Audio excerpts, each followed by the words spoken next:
ঘটনা ঘটেছিল তার ঋষি সহ বঞ্চিত শিশুদের লেখাপড়ার আয়োজন করেছিলেন। সেখানে তিনি 8টি স্কুল পরিচালনা করতেন এবং সেই স্কুলগুলোতে 1200-র অধিক বাসিল।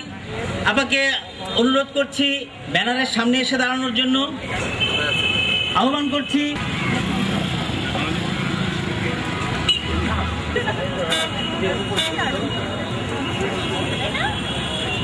আহ্বান করছি এখানে আসার জন্য।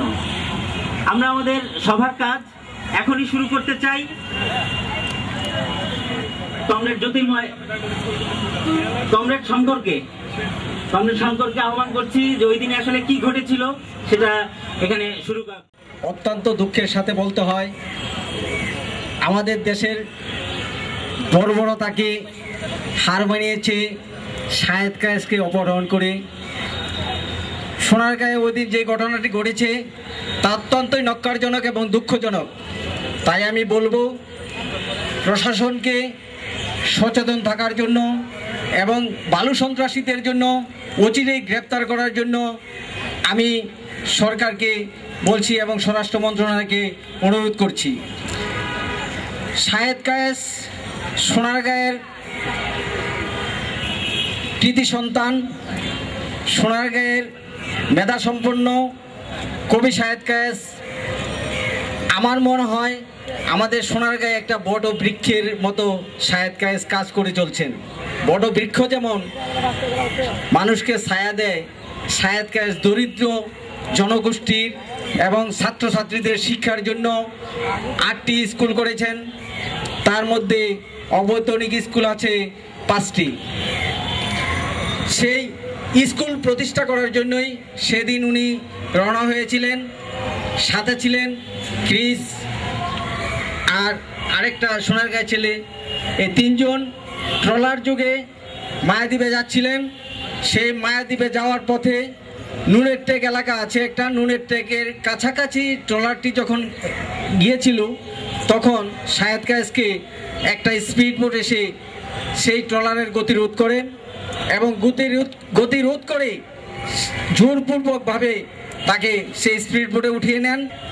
তাকে যখন তাদের মেসেজ যায় যে তারা শাহেদকে নিয়ে অন্যত্র চলে যাওয়ার জন্য একটা সেলিনা সিবোর্ডে করে শাহেদকে অপহরণ করে নিয়ে যাচ্ছিল সেই রামপুরা থেকে, তখন শাহেদকে উদ্ধার করা হয়।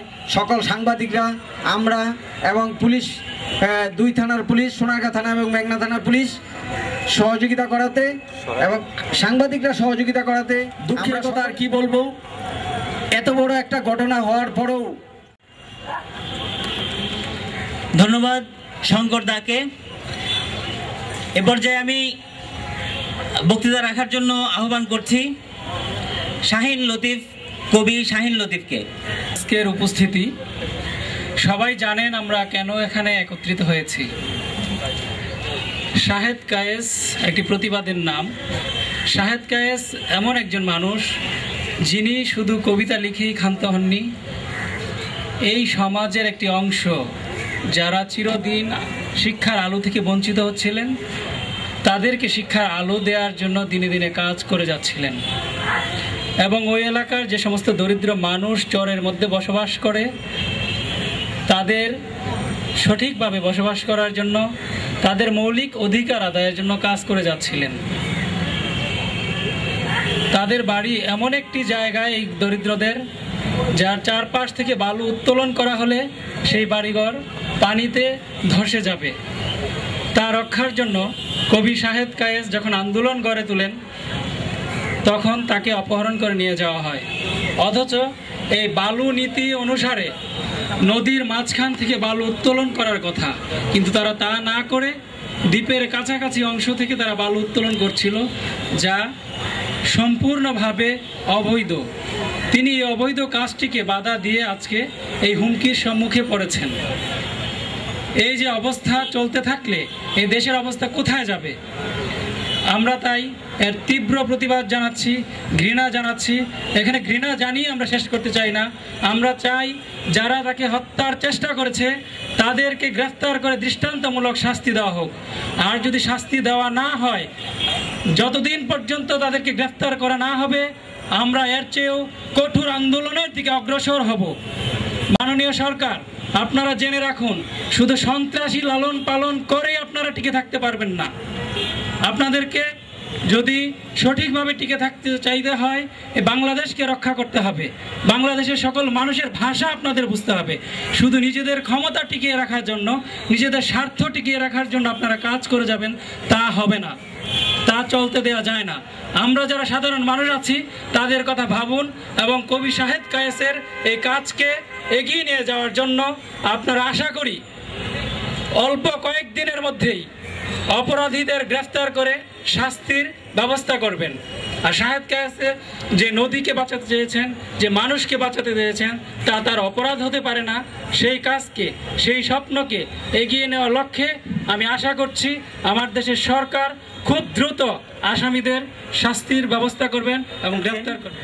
তো আমি দাদাকে অনুরোধ, সেই জন্য আমি আমার একটি বাংলাদেশ টেলিভিশনের অনুষ্ঠানে তার সাক্ষাৎকার গ্রহণ করি। তখন তার কাজ দেখে আমরা খুব মুগ্ধ হয়েছিলাম যে এত সুন্দর কাজ করছেন এবং নিবেদিত প্রাণ। সম্প্রতি তার উপরে হামলার খবর জেনে আশ্চর্য হয়েছি। তবে আশ্চর্য হওয়া বলা যায় না। আমাদের দেশে যারা সাধারণ মানুষের জন্য কাজ করতে যান তারা এভাবে ক্ষমতাসীন লোকদের রোষানলে পড়েন, যাদের যে আতে ঘা লাগে বলতে হয়। সুতরাং সেই ঘটনাটি ঘটেছে এবং তার প্রতিবাদে আমরা সবাই এখানে সমবেত হয়েছি। আমরা জেনেছি যে শাহেদ কায়েস যাদের বিরুদ্ধে মামলা দায়ের করেছেন তার মধ্যে একজন আসামি মাত্র গ্রেপ্তার করা হয়েছে। আমি ব্যক্তিগতভাবে শাহেদ আমাকে জানিয়েছিলেন তাদের নামধাম। আমি স্বরাষ্ট্র মন্ত্রণালয়ের একজন উচ্চপদস্থ কর্মকর্তাকে সেগুলো জানিয়েছিলাম। তিনি সাথে সাথে সোনারগাঁ থানার ওসিকে ফোন করে জানিয়েছিলেন যাতে বাদবাকি আসামিরা ধরা পড়ে, কিন্তু এখনো বোধহয় তা পড়েনি, অথচ তারা প্রকাশ্যে ঘুরে বেড়াচ্ছে। তা আমরা বলতে চাই উচ্চ কণ্ঠে যে এই যে সাধারণ মানুষের জন্য যারা কাজ করেন তারা একা নন।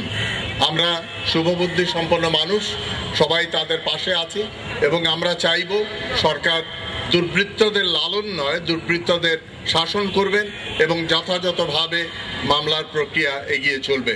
আজকের সমাবেশ থেকে এই কথাটি আমরা আবার উচ্চ কণ্ঠে বলতে চাই। আপনাদের সবাইকে ধন্যবাদ। ধন্যবাদ রামেন্দু মজুমদারকে।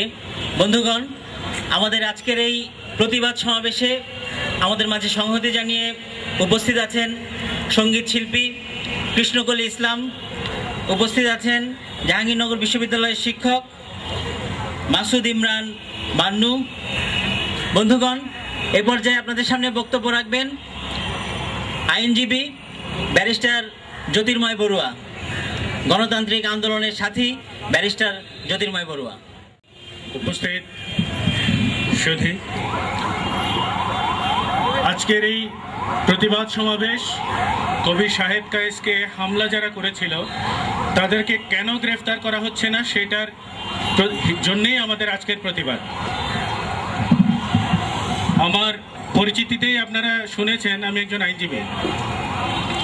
এটি আমার জন্য নেহায়েতি লজ্জার যে একজন কবিকে হামলা করার পর, ফৌজদারি অপরাধ সংগঠন হওয়ার পরেও তাকে কেন গ্রেফতার করা হচ্ছে না সেজন্য আমাদেরকে দাঁড়িয়ে আবার প্রতিবাদ করতে হবে। আমাকে কেন বলতে হবে আমি শাহেদ কায়েসের হামলাকারীদের বিচার চাই, তাকে গ্রেফতার করতে হবে কেন? আমাদের দেশের যে আইনি ব্যবস্থা চালু আছে সেই ব্যবস্থার মধ্যেই তো বলা আছে যদি অপরাধ হয় তাকে গ্রেফতার করতে হবে, পুলিশ তাকে গ্রেফতার করবে, বিচারের আওতায় আনবে। আমি আইনজীবী হিসেবে আপনাদের সামনে দাঁড়িয়ে লজ্জা বোধ করছি। আমি আজকে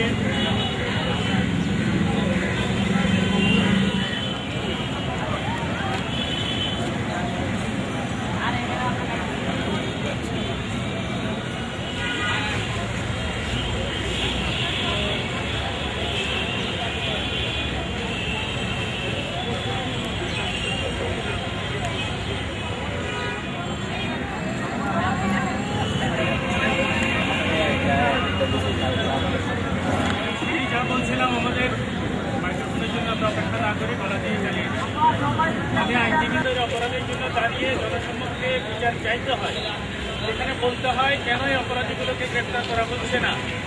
এটি আমি আপনি বসে বলার কথা নয়, এটি এমনিতেই আমাদের দেশের আইনি প্রক্রিয়ার মাধ্যমে হওয়ার কথা। অনেক আগেই গ্রেপ্তার হতো, যদি তার পেছনে অস্ত্র থাকতো, তার যদি বৃত্ত থাকতো, তাহলে অনেক আগেই গ্রেপ্তার হতো। আমরা দেখেছি এর আগেও, তিনি যদি সাংসদও হয়ে থাকেন তার গ্রেপ্তার হওয়ার ঠেকায় না, আটকায় না। এই ভূঁইয়াদের আমরা গ্রেপ্তার করতে পারবো না। কেন? সে একজন হতদরিদ্র মানুষ, সে একজন কবি, তার পেছনে অর্থ নেই, মিত্র নেই, সন্ত্রাসী নেই। সে কাজ করে ভূমিহীনদের জন্য, সে কাজ করে অনাথ শিশু কিশোরদের জন্য। সে যদি অর্থের দালাল হতো, সে যদি মাফিয়া হতো, তার গায়ে একটি ফুলের টোকাও পড়তো না। আজকে এই সাহেব কায়েজকে আমি যখন হসপিটালে তার চিকিৎসাধীন অবস্থায় যখন দেখতে যাই, সে আমাকে নির্দ্বিধায় বলছিল যে আমি ভুলে যাই, পরক্ষণে আমার কেমন যেন কীরকম এক ধরনের রোগ, এই মার খাওয়ার পরে বোধহয় ব্রেনে চট লাগার কারণে একটু আগেই কি বললাম সেটা ভুলে যাচ্ছে। আজকে একজন সুস্থ মানুষ, যে অনেকগুলো অনাথের মুখে হাসি ফোটানোর জন্যে, যাদের জীবনকে সুন্দর করার জন্য যে কাজ করছিল যে মানুষটি, সে নিজেই এখন আর অনেক কিছু মনে করতে পারে না। সেটা কি বললো, এই দায়িত্বগুলো কেউ নেবে না, এই রাষ্ট্র নেবে না, এই সরকার নেবে না, আমাদেরকেই জোর করে নেওয়াতে হবে এই দায়িত্বগুলো। এই যে লজ্জার কোথায়, এই লজ্জার শেষ হোক, আমাদের বোধোদয় ঘটুক, আমাদের মাননীয় স্বরাষ্ট্রমন্ত্রীর বোধোদয় ঘটুক। এই মানুষগুলোকে জেলে পড়াটাই শেষ কথা নয়, সমতায়ন করা দরকার। এই সমাজের জন্যে, আপনার আমার সবার জন্যই সমতায়ন করা দরকার। এই সমতায়ন করতে গেলেই ব্যালেন্স করতে হবে, অপরাধ করলে শাস্তি পেতে হবে। এগুলো বইয়ের কথায় যেন শুধু না থাকে, বাস্তবে যেন আমার করতে হয়। ধন্যবাদ। জাদুঘরের সামনে জাদুঘরের বিদ্যুৎ ব্যবহার করে অনেক প্রোগ্রাম করেছি আমরা। আমাদের সাধারণ অভিজ্ঞতা হচ্ছে জাদুঘরের বিদ্যুৎ আসলে সবসময় অটুট থাকে, কিন্তু আমরা আজকে দেখতে পাচ্ছি, আজকে আমরা যখন এই প্রোগ্রাম করছি তখন জাদুঘরের বিদ্যুতের একটা বিভ্রাট দেখা যাচ্ছে। কেন এটা হচ্ছে তার আসলে জবাব আমরা জানি না। দেওয়ার চলে এসেছে, আমরা আবার আমাদের প্রোগ্রামে ফিরে আসছি। বন্ধুগণ, এখন আপনাদের সামনে বক্তব্য রাখবেন শ্রুতি একাডেমির সংগঠক রণজিৎ কুমার। রণজিৎ দাকে আহ্বান করুন। আজকে আমরা কবি শাহেদ কায়েসের হত্যা চেষ্টার প্রতিবাদে এখানে সমবেত হয়েছি। কবি শাহেদ কায়েস একজন স্বপ্নবান মানুষ, তিনি সুন্দর স্বপ্ন দেখতেন। তিনি জেলে শিশুদের নিয়ে পাঠশালা করেছেন, ঋষিদের ছেলেদের নিয়ে পাঠশালা করেছেন, তিনি বেদে শিশুদের নিয়েও পাঠশালা করেছেন। এবং মেঘনা দ্বীপে যে দ্বীপ গড়ে উঠেছে, সেই দ্বীপের অধিবাসী যাদের ভূমি নেই, সেই ভূমিহীনদের শিক্ষার আলো দেওয়ার জন্য তিনি নিরন্তর কাজ করে চলেছেন। সেই জন্য তার কাজের সাথে আগেই আমাদের যোগাযোগ ছিল। আমরা যখনই তার এই উপরে হামলার কথা আমরা শুনলাম, সাথে সাথেই আমরা ব্যবস্থা নেওয়ার চেষ্টা করলাম। ওই দিন যখন তিনি তার এই স্বপ্নের কাজগুলো দেখাচ্ছিলেন একজন বিদেশির কাছে, তখনই সেই বালু সন্ত্রাসীরা, যারা ওই দ্বীপটাকে নিশ্চিহ্ন করে দিতে চায়, এই ক্রমান্বয়ে বালু তুলে তুলে সেই দ্বীপের রক্ষার জন্য শাহেদ কায়েস চেষ্টা করে আসছেন, আন্দোলন করে আসছেন। এবং তার সেই ক্রমান্বয় চেষ্টার ফলেই নারায়ণগঞ্জের জেলা প্রশাসক এই বালু মহাল এটা রক্ষার জন্য একটি কমিটিও করে দিয়েছিলেন। তারপরও সেই কমিটির নীতিমালা সেইগুলো না মেনে সন্ত্রাসীর একের পর এক সেই দ্বীপকে নিশ্চিহ্ন করে দেওয়ার জন্য ক্রমান্বয়ে সেই দ্বীপের তীরবর্তী অঞ্চল থেকে ক্রমান্বয়ে বালু নিয়ে যাচ্ছিল এবং ঢেউয়ের আঘাতে আঘাতে পার ভেঙে ভেঙে দ্বীপটি ক্রমে ক্রমে সংকুচিত হয়ে গেছে। এবং আমরা আশঙ্কা করছি একসময় এই দ্বীপটি হয়তো নিশ্চিহ্ন হয়ে যেতে পারে। আপনারা জানেন এই দ্বীপের আগে তেমন কোনো ভালো নাম ছিল না। কবি শাহেদ কায়েস তার এই দ্বীপের নামকরণ করেছে মায়াদ্বীপ, মায়া লাগানোর জন্য দ্বীপ। এই সুন্দর স্বপ্নেও আমরা সেই মায়াদ্বীপের স্কুলের যে শিশু, জেলে শিশু, সেই তাদেরকে আমরা শিক্ষার উপকরণ দেওয়ার জন্য আমার সংগঠন শ্রুতি থেকে আমরা সেখানে গিয়েছিলাম। সেখানে আমরা একটি নাটকও পরিবেশন করেছি, তাদেরকে আনন্দ দেওয়ার চেষ্টা করেছি। যেদিন তার উপরে হামলা হয় সেই দিন আমি সাথে সাথে খবরটা পেয়ে আমাদের শ্রুতির পরিচালক ধীমান শাহ জুয়েলকে আমরা সেই সোনারগাঁয়ে পাঠাই, এবং তিনি যে সেখানে দেখতে পান যে এই যারা সন্ত্রাসী তাদেরকে ধরার জন্য এক ধরনের ওসি গড়িমসি করছে, এবং তারপরে যে তিনি যখন একটি মানবাধিকার সংগঠনের পরিচয় দিয়েও ওসিকে চাপ দিলেন, তখন তারা আরেকটু সচল হলো এবং সেখানে মামলা নেওয়ার জন্য চেষ্টা করলো। এবং সেই মুহূর্তে আমরা দেখলাম যে যাদের নামে মামলা দেওয়া হচ্ছে, তখন মন্ত্রীর কাছ থেকে টেলিফোন আসছে ওসির কাছে যে যেন তাদের বিরুদ্ধে মামলা না নেওয়া হয়, এবং যে ট্রলার যুগে যে বালু এই ট্রলারের যে মালিক তা সে মহিলা হলেও সেও সেই বালু সন্ত্রাসীর মধ্যে অন্তর্ভুক্ত, তার সেই অনুগত সন্ত্রাসী বাহিনী সেখানে হামলা চালাচ্ছিল, এবং সেখানেও এই ওসির কাছে টেলিফোন চলে আসছে তাদেরকে যেন না ধরা হয়। সেই কারণে একটি নাম রক্ষার, একটু চক্ষু লজ্জার এবং আমাদের চাপের কারণে একজনকে, নিরীহ একজনকে সেই দিন মাত্র ধরা হয়েছে। এবং এখন পর্যন্ত বাকি সন্ত্রাসীদের যাদেরকে আমরা ক্রমান্বয়ে চাপ দিয়ে আসছি তাদেরকে এখন পর্যন্ত গ্রেপ্তার করা হচ্ছে না। এদিকে শাহেদ কায়েস সেই হামলার পর থেকেই হাসপাতালে শয্যাগত, এবং আপনারা একটু আগে শুনলেন যে তার স্মৃতিও মাঝে মাঝে বিভ্রাট হয়ে যাচ্ছে, অনেক কিছু মনে রাখতে পারে না। তো সেই দিন যদি সাথে সাথে ওই বিদেশি একজন সাংবাদিককে না জানাতেন, তাহলে হয়তো আজকে আমাদের অন্যরকম শোকসভা করতে হতো। শাহেদ কায়েস আমরা এখনো জীবিত পেতাম না, তাকে একেবারে হত্যা করে নিশ্চিহ্ন করে দেওয়ার জন্যই সেই দিন সেই পরিকল্পনা ছিল। ওই অঞ্চলটি এমন একটা জায়গায় যেখানে নারায়ণগঞ্জেরও শেষ সীমা এবং কুমিল্লা জেলারও আরেকটি শেষ সীমা। এই বালু সন্ত্রাসীরা দুইটা মহলে আনাগোনা করে, এবং সেখানকার যারা কায়েমি স্বার্থবাদী গোষ্ঠী, যারা ক্ষমতাসীন দলের, তারা এই বালু সন্ত্রাসীদেরকে লালন পালন করে যাচ্ছে। তো আমরা সেই ঘটনার পরপরই নারায়ণগঞ্জে পরের দিনে আমরা নারায়ণগঞ্জ সাংস্কৃতিক জোট থেকে প্রতিবাদ সমাবেশ করেছি, মানববন্ধন করেছি। আমার সংগঠন শ্রুতি থেকে আমরা ঢাকার প্রেস ক্লাবেও আমরা একটি সাংবাদিক সম্মেলন করেছি ঈদের আগের দিন, এবং তারপরে আমরা ঈদের পরের দিন ঢাকার সমস্ত লেখক, শিল্পী, সাহিত্যিকদের নিয়ে সেই মায়াদ্বীপের মধ্যে, সেই মায়াদ্বীপের অধিবাসীদের সাহস যোগানোর জন্য সেখানে আমরা একাত্মতা পোষণ করেছি।